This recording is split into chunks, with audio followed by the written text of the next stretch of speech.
pretty nice. Alright. Huh.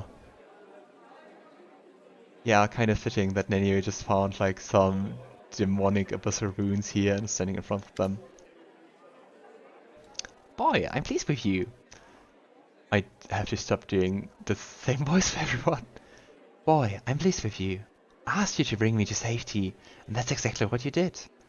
Indeed, having a follower to aid me is most efficient and frankly pleasing.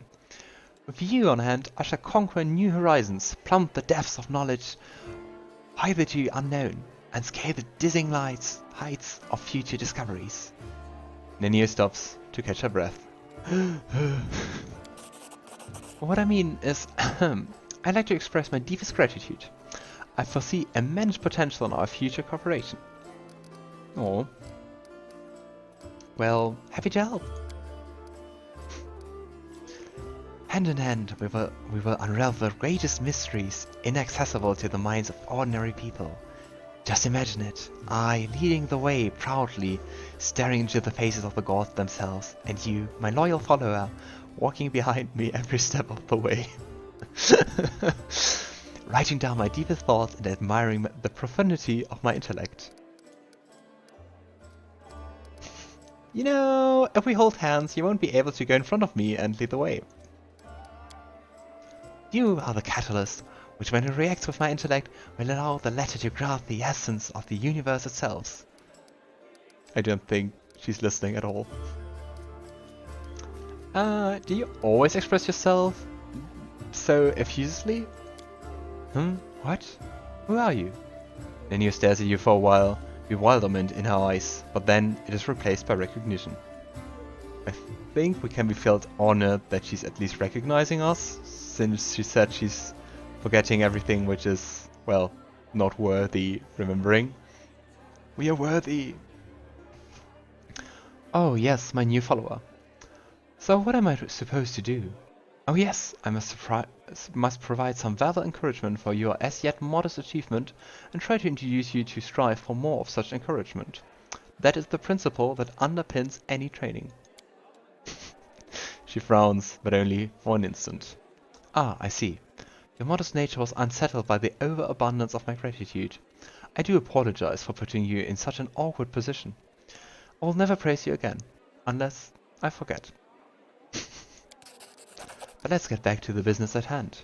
Your new assignment will be to take me to inconspicuous ruins that are located in an even more inconspicuous valley lying between Kenabres and Dresden, as soon as reasonably practicable.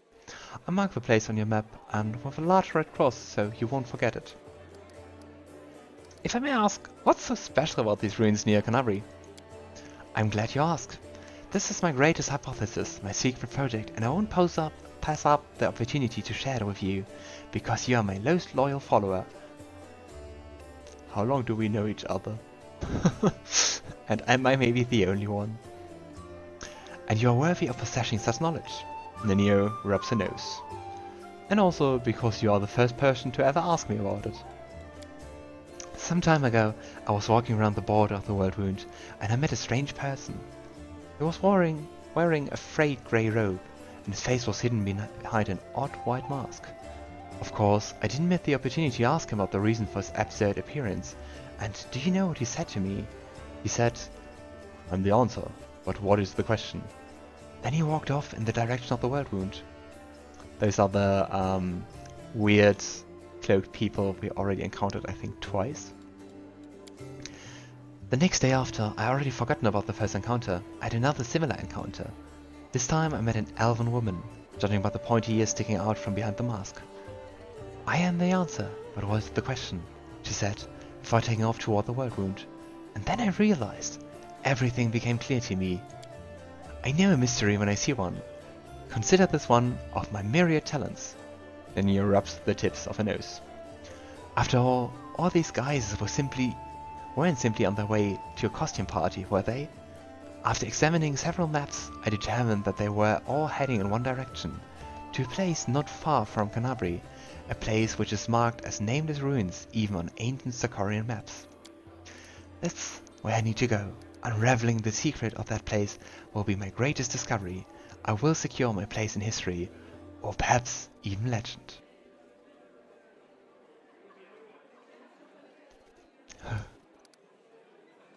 So,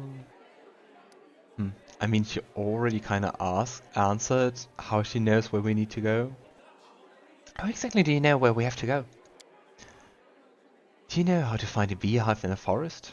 You need to catch 2 bees and set them free in 2 different locations of the forest, and remember the directions they fly in. That's surprisingly smart. Wouldn't have thought of that. Then you take a map and draw lines showing the bee's routes. The place where the lines intersect will mark the location of the beehive. Fascinating, yes? By the way, forest bees do not make any honey. Nenio sighs. I use the beehive principle here too. For a couple of months I tracked the strange people in the mask and observed the direction in which they were traveling. I collected the coordinates, mapped their estimated routes, and made a discovery. All the routes intersected at the nameless ruins not far from Kenabres. So what exactly do you expect to find there? I hadn't the slightest idea. If I knew what was hidden there, I wouldn't be so eager to go. These ruins aren't very far from Kenabres. You could easily get there all by yourself. Why do you need me? Nenio's eyes seem ready to pop out of their sockets in surprise. Don't you see? This is a legendary secret place. Who knows what may happen to me after I lift the veil and uncover the workings of the universe. My mortal body may be unable to contain all that knowledge, or perhaps I will ascend and become equal to the gods themselves. She sure is hyped. I need you to write down everything that happens and report my fate of the interest parties in Absalom. And don't forget to praise me as I deserve while you are there. You know, these ruins of yours may turn out to be just that. Ruins. Nenio shrugs. In that case, we'll write this experiment off as a failure and start another one. I don't know which experiment I'll try next. Always the good scientist. Alright, I think that's everything I wanted to ask about your task. Well, now you know, so off we go. Nenio frowns. Did I just make a rhyme? Perhaps I've discovered a poetic talent in myself. Let's conduct an experiment. Quickly, say any word and I'll try to find a rhyme for it right away. I want to say orange. Because I don't think there's a rhyme for orange. Isn't that the unrhymable word?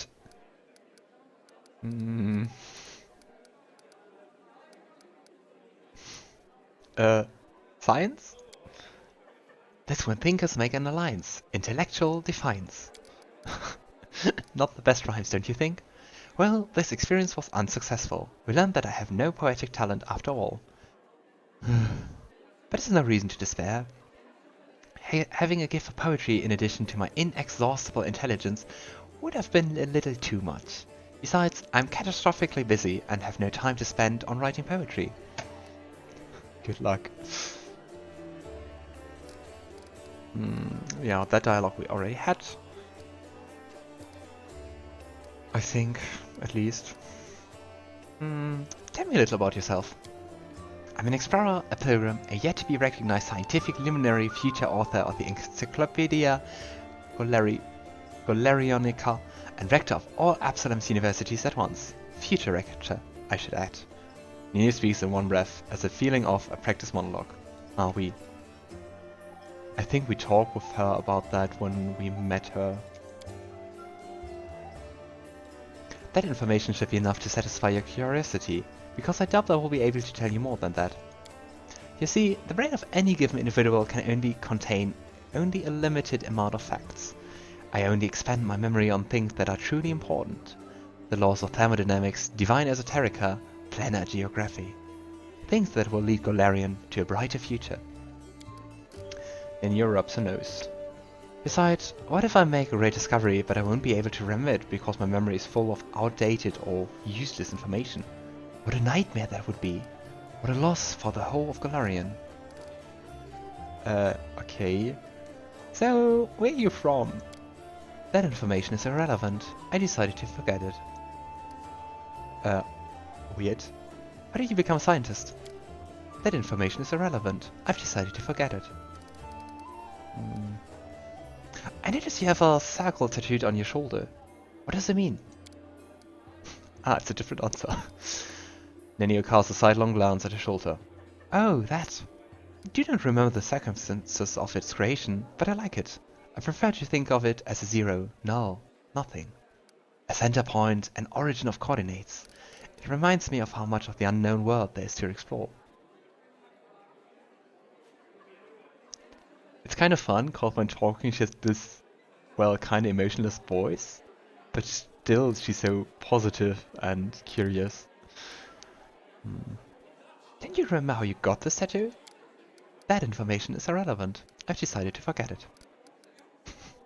How exactly can you decide to forget important pieces of information? This is just one of my many talents. The secret is to stop thinking about the thing you want to forget. And the main thing is not to remember anything you don't need to. To filter it. To get right off the essence. I'll teach you someday. Unless I forget. What is this encyclopedia you're working on? The Encyclopedia Golarion will be published in 100 volumes, 1,000 pages each. Oh boy. Plus the author's addenda, appendices added by future co-authors and critical commentaries. Addenda indexication is still in question. Nenio looks slightly embarrassed. I just like the number 100, but I'm not sure that I'll be able to keep within the established word limit. It will be a magisterial piece of scholarship that will become a part of the mandatory curriculum of every educational institution worth mentioning. In it, I intend to describe every object, item, event, fact, and personality that is present on, or at least somehow related to Golarion.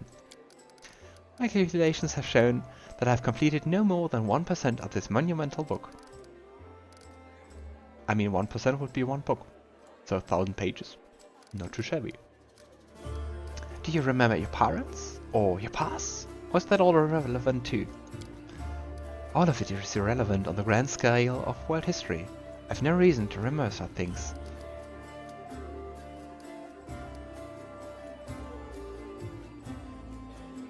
Forgetting your origin, knowing nothing about who you are and where you come from. That sounds terrible. Then you stay silent and gives you a puzzled look. What? What were we talking about? Alright. I'll stop torturing you with questions for now. Huh? What were we talking about? Yeah, she really seems to value our talks.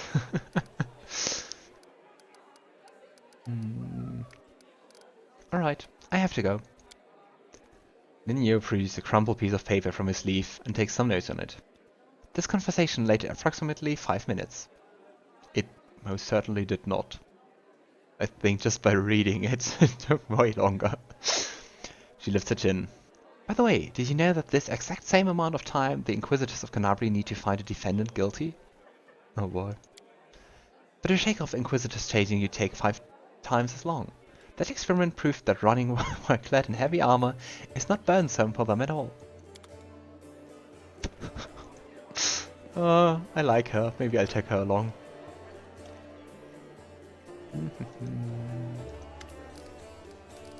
We can talk with Camellia about Horgus. Greetings! The neat smile on Camellia's lip disappears so quickly you almost wonder if you imagined it. So, you're Horgus' daughter. You've discovered my most terrible secret. Father cares so much about the Gwyrm name that he raised me in our mansion, hiding me away from the whole world. I'll always be grateful to my father for everything he's done for me, even if men of society disapprove of some of his decisions. Would it be insolent of me to beg for your discretion regarding what you know about us? Camellia's words are polite, but her tone grows cold and sharp. Let us keep this as our little secret.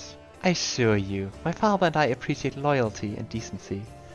For both myself and my father. I thank you for your understanding. I actually found a number of interesting implements and accessories in the Gwyrm mansion. What kind of you to share that you've gone through the Gwyrm's dirty laundry and drawn some bizarre conclusions? If you value my company, please refrain from making such insinuations in the future. Alright. Later, I guess. I won't keep you. The dawning smile on Camellia's face freezes and quickly dies away.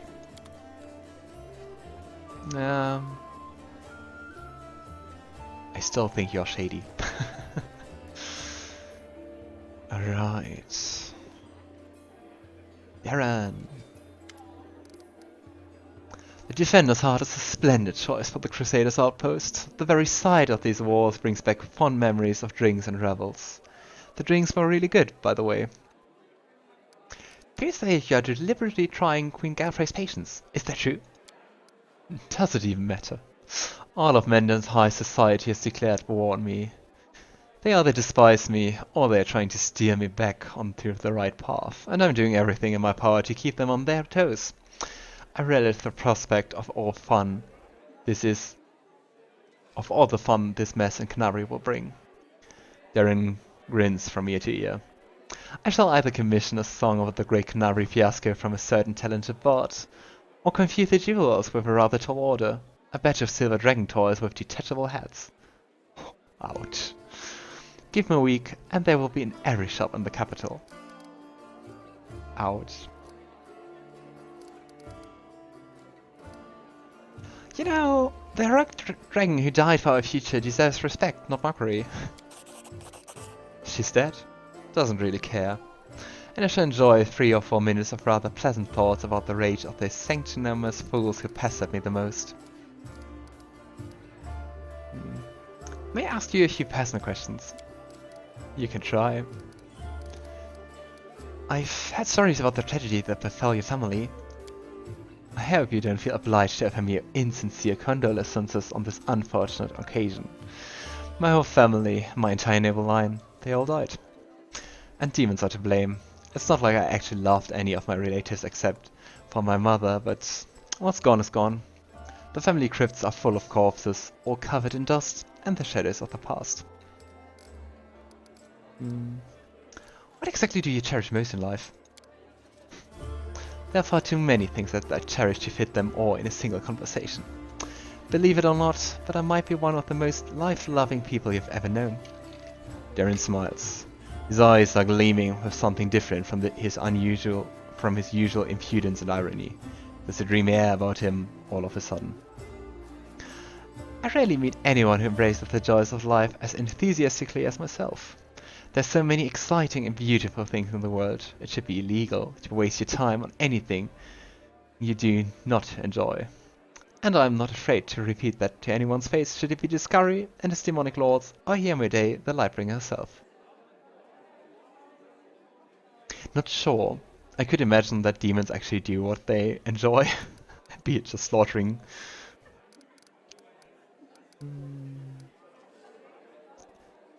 Okay, other question. What do you hate the most? The feeling of helplessness, lack of control over my own life. Daeran replies without thinking, then he adds with obvious sarcasm, and onion rings, of course. I'd murder the person who came up with those abominations.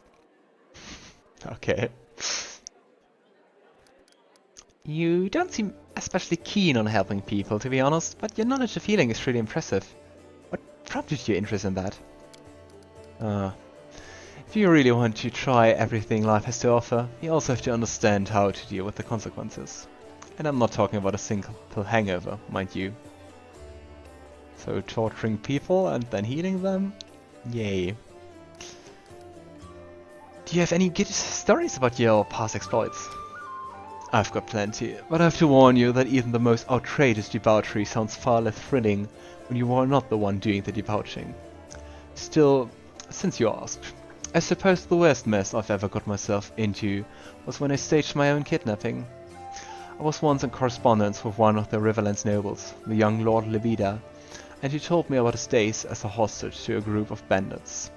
This made me wonder what it would be like, and I thought that it might be fun to set up a little experiment. I engineered my own kidnapping by a certain gang through a chain of intermediaries and hired actors. Those fellows took the job very seriously. They caught me by surprise, killed 2 of my bodyguards, and even tied me up. Of course, the whole thing seems preposterous right now, but it seemed like an ingenious idea at the time.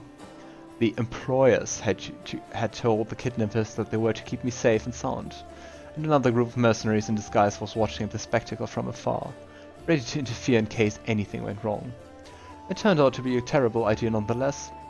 It wasn't the least bit fun or exciting. Yeah, I don't think Logan likes him at all, toying with people and getting them killed for your own fun. But yeah, neutral evil. Sure, those bandits had been unable to torture or hurt me physically in any way, but they had plenty of other non-invasive methods of humiliation in their arsenal. Taking almost all of your clothes off and splashing ice-cold water all over you, for example. Ugh. I can't even remember if I said anything truly offensive to provoke them.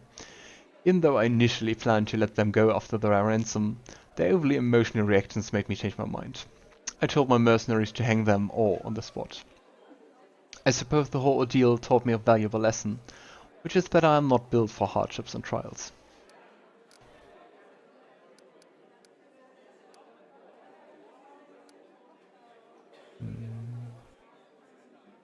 Wait, so you just told me that a couple of your bodyguards died during the staged kidnapping. Does that mean two innocent people lost their lives so that you could have a bit of fun?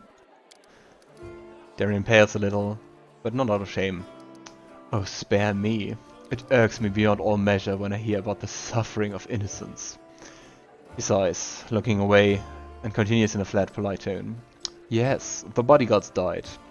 Guarding nobles is a dangerous job. They were all aware of the risk. I don't really see a problem with that. Besides, they proved their incompetence. They would have stood no chance against real kidnappers. Your cruel jokes bring people nothing but misery. And?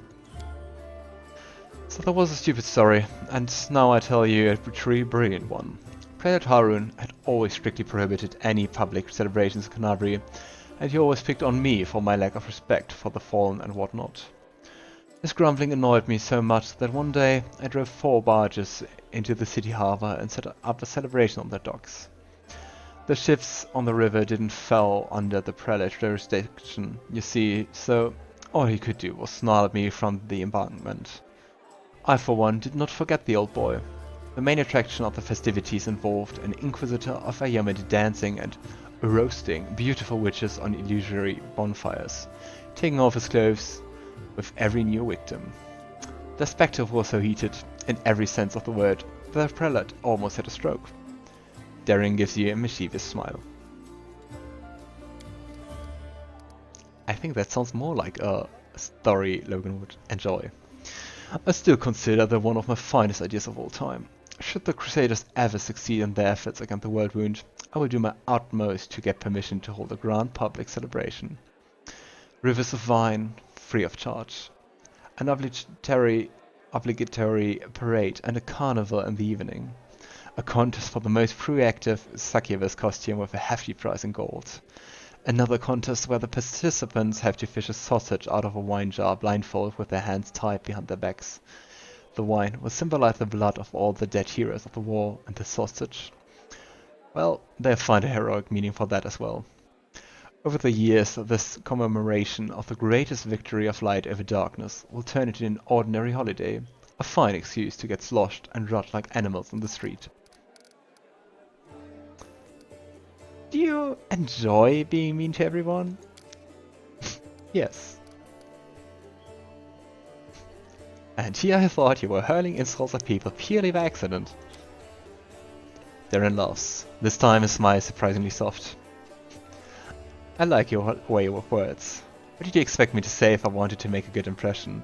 Something along the lines of, I'm not mean, I'm just being honest with myself and everyone else? That's what people use as an excuse when they want to keep up their saturnine facade, with still saying whatever nasty thought they spring to mind. That is not what I do. I've no hidden agenda, I'm just as much of an insufferable prick as I seem to be. Some people are simply begging for a good dose of mockery, so who am I to deny that? I don't give a damn if anyone holds a grudge against me, which is why I don't even try to avoid it. So he's an ass, but he's honest. Yay! I hope this conversation was at least the slightest bit amusing. A bit. At least he's honest. Yeah. The question is, does that make it better or worse?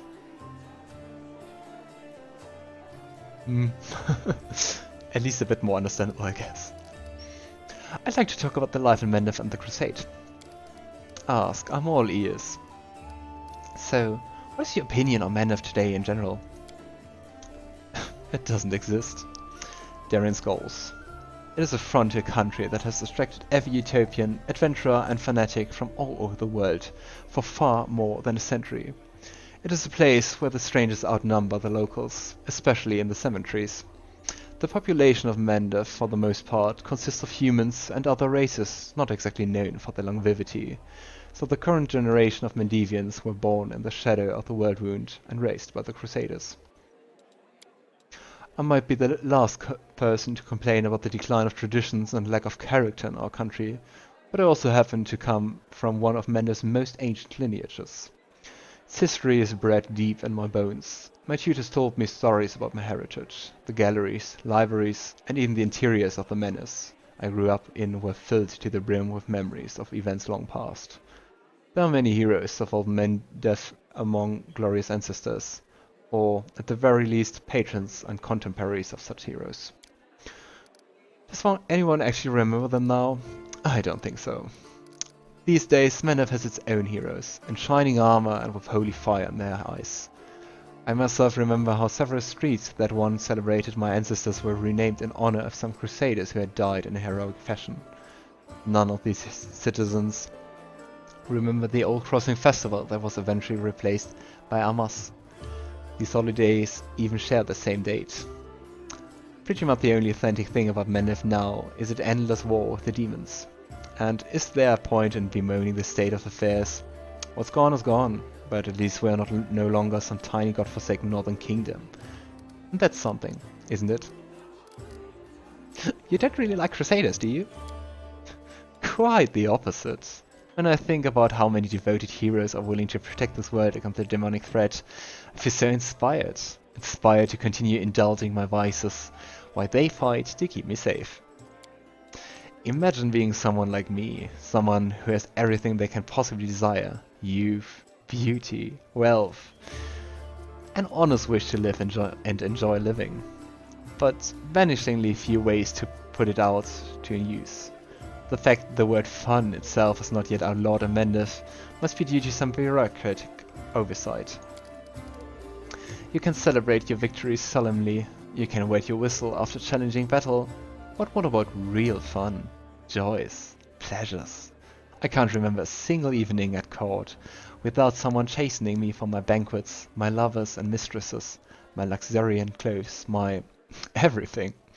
It would have been a lot easier to tolerate all those hypocrites if they took a break once in a while. Instead, there was a constant fuss about how I wasn't doing anything for the greater good, and how it only brought shame to my royal cousin. I think he means the queen. Jeez, he's a jerk. Yeah.